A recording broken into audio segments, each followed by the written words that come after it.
good evening, Luzon, Visayas, and Mindanao, together with the Presidential Communications Office. We bring you the latest, widest, and most comprehensive news coverage from the People's Television, IBC, Philippine News Agency, Philippine Information Agency, and Presidential Broadcast Service. I'm Princess Habiba Saripauda. And I'm Joe Fernandez from Radio Pilipinas. Welcome to Balitang Pambansa.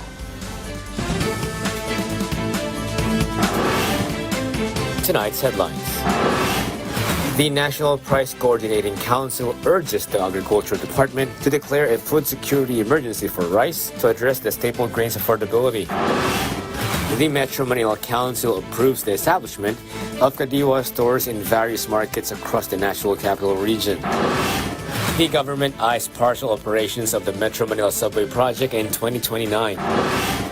President Ferdinand R. Marcos Jr. eyes to prioritize maintenance of Department of Public Works and Highways or DPWH projects, feasibility studies, and right-of-way issues.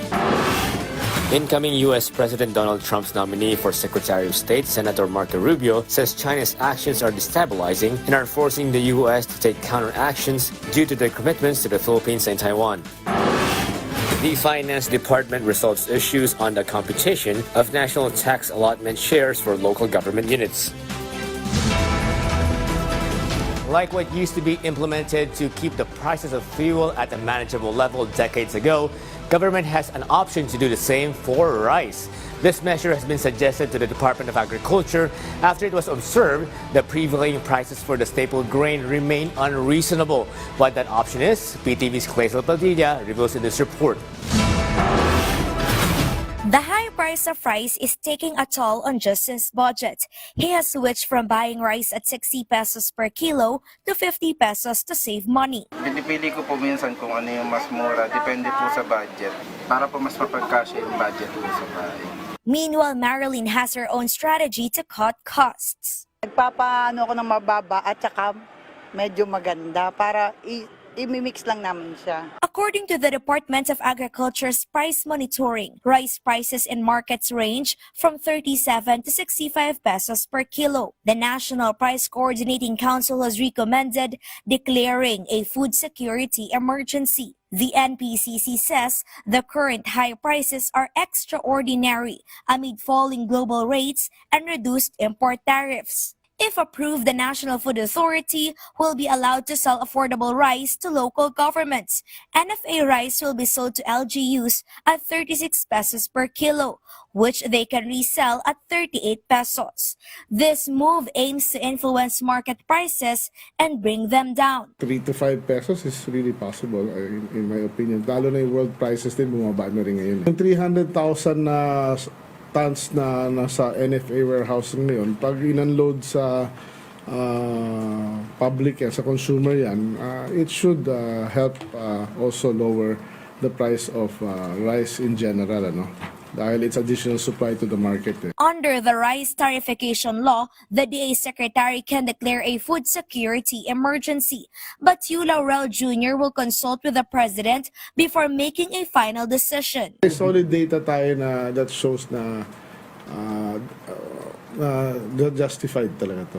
Yung presyo na 62 na yun, dapat as of now, dapat 58 yan. Pero dapat after 2 weeks from now, dapat 55 yan. Dahil pababa ang world market prices. This move will also help decongest NFA warehouses to make room for the next harvest. The NFA currently has 700,000 sacks of rice, which will be lying in storage for over 2 months at the end of February. The food security emergency is targeted for implementation by the first week of February. In the meantime, the DA and DTI will monitor rice prices closely. Starting Monday, January 20, a maximum suggested retail price of 58 pesos per kilo for imported rice will be enforced. From PTV Manila, Clazel Padilla, Balitang Pambansa. The kadiwa ng Pangulo stores and outlets have been a huge pick-me-up to tens of thousands of Filipinos trying to make ends meet on their food budgets. The latest move by the NCR mayors is sure to make a dent to accommodate a whole more to the benefits and savings KUP stores bring, as PTV's Bernard Ferrer reports.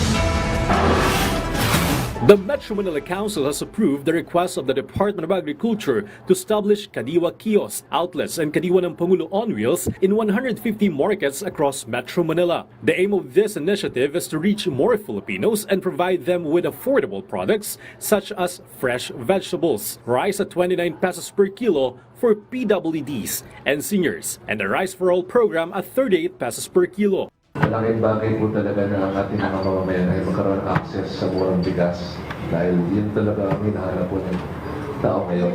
Hintay lang po namin yung pinaka-guidelines po from the Department of Agriculture para maging tama po ang implementation namin on the ground. Currently, there are Kadiwa stores in 20 locations in Metro Manila, or about 1 and change for every city in the NCR cluster.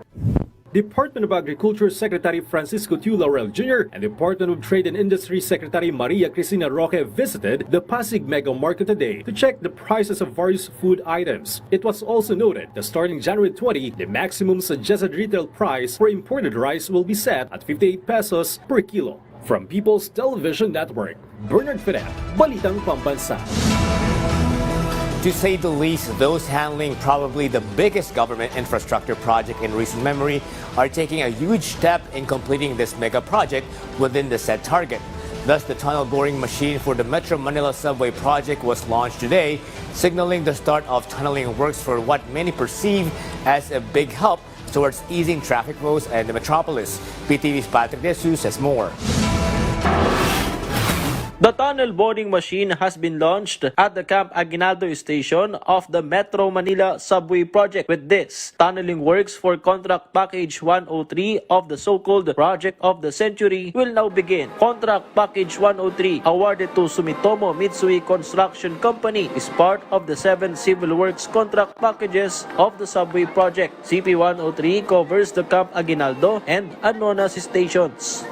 This 21.1 billion peso contract has a total route length of 6.6 kilometers with tunnels connecting Quezon City to Pasig City.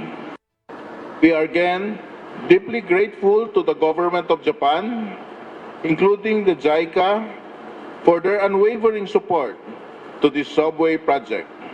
The AFP has expressed its support for the project and hopes the Camp Aguinaldo station of the subway will be beneficial. For the Armed Forces of the Philippines, Camp Aguinaldo station means more than enhanced mobility. It represents strategic advantage. Our soldiers, our civilian staff, and their families will have increased access to reliable transit, allowing us to respond with greater speed and efficiency during emergencies. The Metro Manila subway project is targeted for partial operation by 2029, spanning 33 kilometers with 17 stations from Valenzuela to FTI Bicutan in Taguig City. Once completed, it is expected to serve 500,000 commuters. Efforts to address right-of-way concerns for the project are ongoing. Sa right-of-way natin ho, bababa ho tayo as low as 47 meters po. Para ho hindi ho para because of the terrain and also in order to assuage the fears. Recently also, a large portion of Mindanao Avenue was closed, a measure that will last until 2028 to make way for the construction of the Tandang Sora station of the Metro Manila subway project. From the People's Television Network, Patrick De Jesus, Balitang Pambansa. President Ferdinand R. Marcos Jr. is aiming to recover funds for foreign-assisted projects of the Department of Public Works and Highways, or DPWH. This follows the Congress' substantial reduction in the budget allocated for DPWH programs, activities, and projects this year. The chief executive emphasized the need to focus on projects that will make a difference to people's lives. Additionally, the president urged the DPWH to prioritize maintenance of agency projects, feasibility studies, and right-of-way issues. The Philippine Coast Guard, or PCG, continues to block off China's so-called monster ship, which continues to remain in the country's exclusive economic zone, or EEZ. So far, PCG's BRP Gabriela Silang has been able to hit the monster ship within a distance of 60 to 70 nautical miles from the coastline of Zambales. It continues to issue radio challenges to the monster ship, reminding the vessel that it is illegally inside the Philippines' EEZ. In other news, on the third day of the Senate confirmation hearing for the President-elect's cabinet picks, the Floridian senator from Cuba took the hot seat as Trump's designate for Secretary of State. And Little Marco, as Trump mockingly called him in the 2016 GOP primaries, loomed large in serving notice to China in a statement to his peers in the panel that a change in U.S. policy on the Dragon Nation is in order. Rubio took a swipe at China's devious and unfair trade practices on how it floods the world market with its cheap and fake goods while limiting the entry of exports into its domestic market. His support for the defense of Taiwan is staunch and solid as he stands for Hong Kong's rallies for democracy during the 2019 and 2020 riots that eventually led the travel restrictions against him to Beijing. Rubio has a standing ban to visit China. As such, he has also spoken for increased military support for the Philippines, given America's duty to protect it as per long-standing military treaty has been repeatedly condemned China's destabilization actions in the West Philippine Sea as a threat to the peace in the region and elsewhere. Rubio's surefire confirmation is a truly welcome development for Philippine-USA relations and the crusade to keep the country's rightful maritime territories under its control. Healthcare, or the nation's physical and mental wellness, is as much a priority like jobs, education, food security in President Ferdinand Marcos Jr.'s working agenda and in government's working agenda. Vaccination, expanded geographical coverage, information on proper nutrition are but a few items that PTV's Bien Manalo details in this report.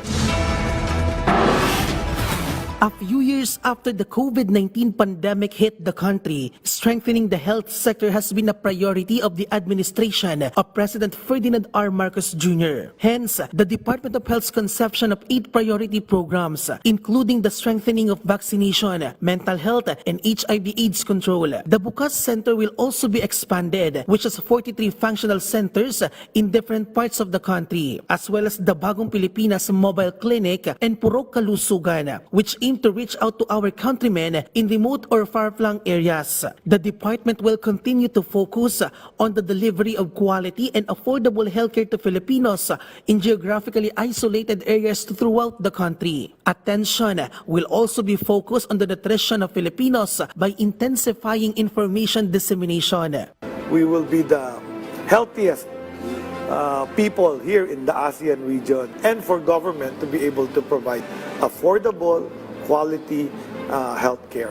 The DOH will continue to address the problems of the spread of different diseases such as dengue, tuberculosis, and mpox. The country's healthcare facilities will also propagate. Priority will be given to the deployment of healthcare workers in areas where medical assistance is in great need, raising the salary of government healthcare workers, and providing continuing training or upskilling for their career and professional growth.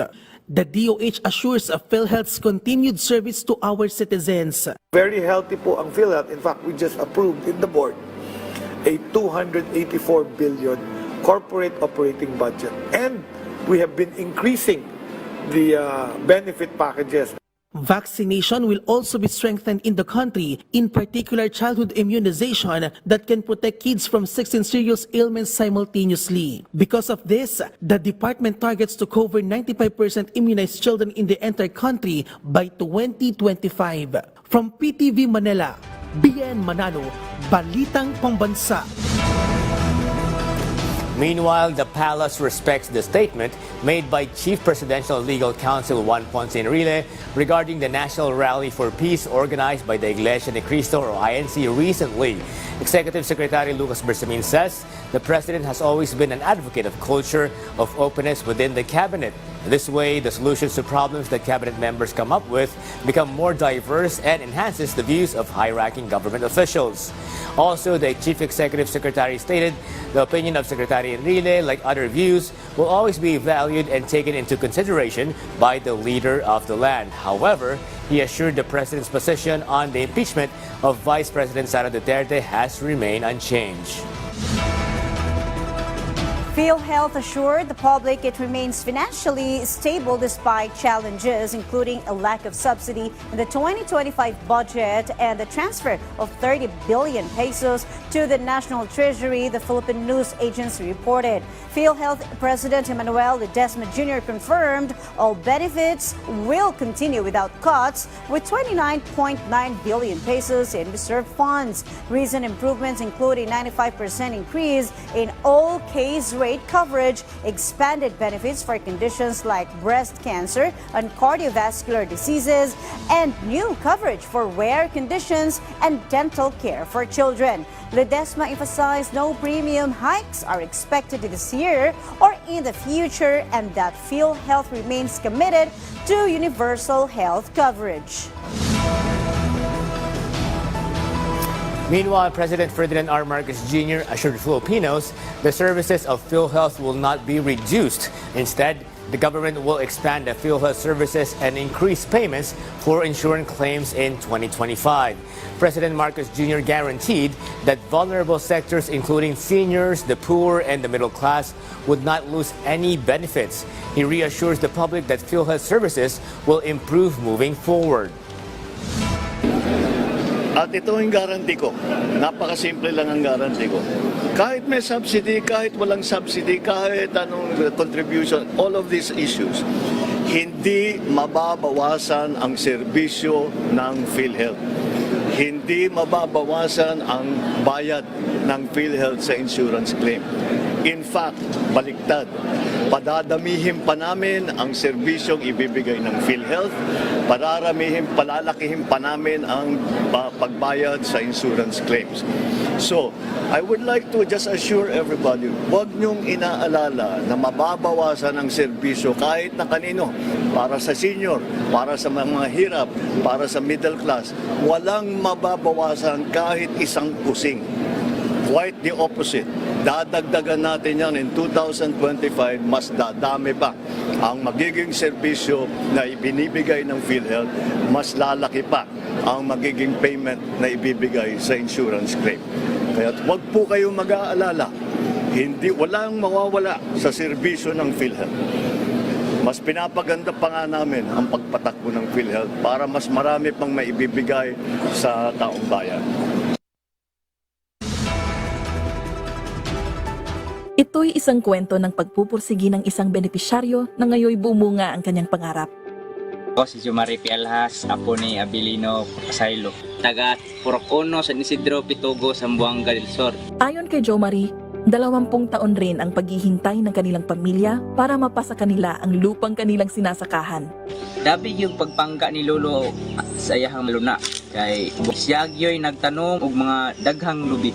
Unsay gibuhat sa kong lolo, unsay nakita nako sa pag-atiman niya sa mga gitanong. Inganaon po nako sa pag-atiman.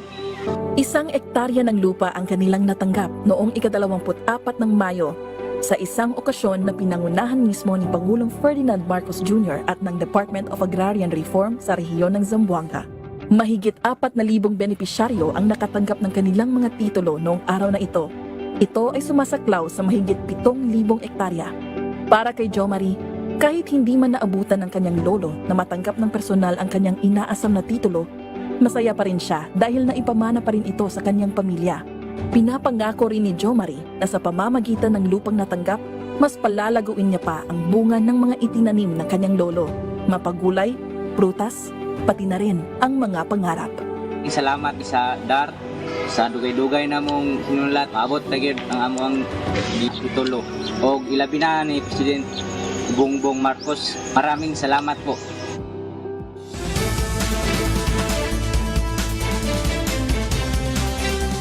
Department of Finance Secretary Ralph Recto assured the agency remains open to having continued dialogues with local government units or LGUs to help them strengthen fiscal capacities and optimize resource utilization, enabling them to provide more and better services to Filipinos. The finance chief said concerns on the computation of the national tax allotment or NTA shares for local government units or LGUs have been resolved. He also assured full alignment with the 2019 Mandanas-Garcia ruling of the Supreme Court and relevant laws.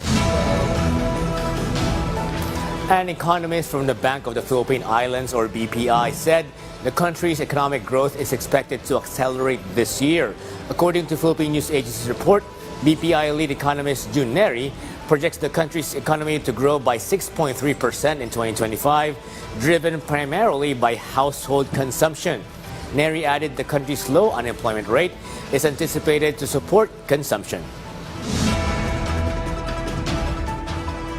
The poll body, the police and military have joined hands and set up as many checkpoints they could muster to keep affairs between political rivals under control in Basilan. Some 24 are in place thus far, with 4 in Lamitan City and 6 in Isabela City, with the rest stretched out strategically. Philippine Information Agency correspondent Nilda de los Reyes reports from within the province. As the nationwide election gun ban for 2025 national and local elections kick off in January 12, the Commission on Election, together with the police, military, and other law enforcement agencies, has established several checkpoints to ensure its strict implementation and prevent election-related violence. General Alvin Luzon, commander of the 101st Brigade Philippine Army, said that 24 checkpoints have been established across the province, of which 6 are in Isabela City, 4 in Lamitan City, and the rest are in strategic municipalities. General Luzon also appealed for the cooperation of everyone in the implementation of gun ban for their own safety and security. Yun palagi sinasabi namin na as we start yung implementation ng gun ban, and we are really strictly enforcing this, is yung mga citizens, yung mga Brasileño, sabi ko nga na to abide by the provision nitong election gun ban. And we also solicit yung cooperation ng lahat. Meanwhile, Attorney Muhaymin Ali, election officer in Isabela City, said that aside from the established checkpoint, the Philippine National Police has also 1 mobile checkpoints going around different barangays. Sinisigurado po namin na ang kaligtasan po ng ating kababayan sa Isabela City. Sa mga kababayan po natin, makipag-coordinate po tayo sa mga otoridad natin during the checkpoints. And sumunod po tayo sa mga protocols sa election po. Pursuant to Section 32 of the Republic Act No. 7166, during the election period, no person shall bear, carry, or transport firearms or other deadly weapons in public places, including any building, street, park, private vehicle, or public conveyance, even if licensed to possess or carry the same, unless authorized in writing by the Commission. The issuance of firearms licenses shall be suspended during the election period. From Basilan Province, Nilda de los Reyes of Philippine Information Agency for Balitang Pambansa. The shear line is affecting the eastern section of southern Luzon, while northeast monsoon may have an effect in northern and central Luzon. Based on Pag-asa's latest weather forecast, Bicol region and Quezon will have cloudy skies with scattered rains and isolated thunderstorms. The northeast monsoon will bring cloudy skies with rains in Cagayan Valley, Cordillera Administrative Region, and Aurora. Partly cloudy to cloudy skies with isolated light rains will fall in Metro Manila and the rest of Luzon. Meanwhile, cloudy skies with scattered rains and thunderstorms will be felt in eastern Visayas. The rest of the country will experience partly cloudy to cloudy skies with isolated rain showers or thunderstorms, all caused by the easterlies. News in October last year, Tropical Storm Christine and the southwest monsoon combined to drench the provinces of Camarines Sur, Albay, and Sorsogon. The new year has barely started and the provinces of Bicol are getting drenched and soaked to the hilt. This time by the shear line, as we hear more in this report by the Philippine Information Agency Bicol's Marlon Atun. Government efforts in the Bicol region continue to intensify as 35,743 families or 158,968 individuals in the Bicol region have been affected by continuous rains caused by the shear line. According to latest data from the Office of Civil Defense Region 5, around 46,709 individuals were evacuated to 77 evacuation centers due to the threat of flooding and potential landslides in severely affected areas. The DSWD Regional Office Number 5 continues to distribute food and non-food items to affected residents. As of Monday, the agency has distributed a total of 7,987,362.56 centavos worth of assistance. The town of Baracali, Camarines Norte received largest financial aid amounting to over 3.4 million, followed by the province of Sorsogon at 2.4 million, Tinambak, Camarines Sur at 1.7 million, and Matnog, Sorsogon at 346,000. The OCD also reports that the search, rescue, and retrieval operations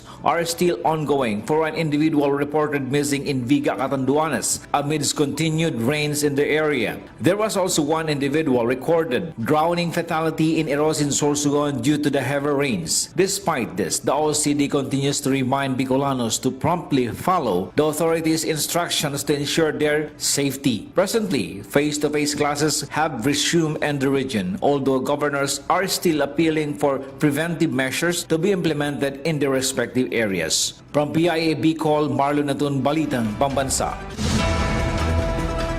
The Department of Social Welfare and Development continues to provide psychosocial support to families in evacuation centers who are affected by the ongoing unrest of Canlaon volcano in Negros Occidental. Philippine Information Agency Western Visayas Franz Garion has the details. Aside from providing essential assistance and temporary shelter, the Department of Social Welfare and Development, or DSWD, emphasizes the importance of psychosocial activities in supporting the mental and emotional well-being of thousands of internally displaced persons. As part of this initiative, child-friendly spaces have been set up in evacuation centers where children participate in activities such as storytelling, film screenings, and art therapy, including drawing and poster-making sessions. John Christopher Fatalsana, Social Welfare Officer 2 of the DSWD Region 6 Disaster Response Management Division, highlighted the significance of these programs in helping evacuees process their traumatic experiences and fostering a sense of social connection.